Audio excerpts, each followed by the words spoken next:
If you retouch portrait, fashion, or beauty images, then this course is for you. If you're like me, you probably don't mind the actual skin retouching portion of the retouch, but when it comes to the hair, we very rarely look at it with such great fondness. It's something that we just want to get through, get it finished, and do so as quickly and effectively as possible. And that's really how we designed this course. We're going to show you how to get polished and natural looking results with a minimal amount of effort.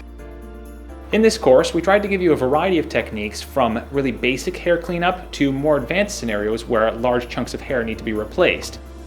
And we do so in a manner that is both effective and efficient. So we're trying to save you time, but also produce a great result in the end. We cover a wide variety of topics, from fundamentals like cleaning out the outside edge of the hair to more advanced topics like texture grafting, where we replace large chunks of hair with hair from another area, either on the same image or a different one. We further dive into topics like dodging and burning and color correction to smooth out transitions in the hair and add volume and shine.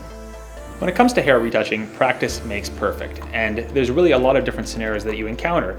And as a result, we recorded a wide variety of videos to show you scenarios with curly hair, straight hair, lots of different cases. And so we provided the PSD files for the lessons so that you can follow along, look at what we've done in those images, as well as practice your own retouches on those files. For more information on the course, as well as the lessons we provide, check out the product description below. Happy retouching!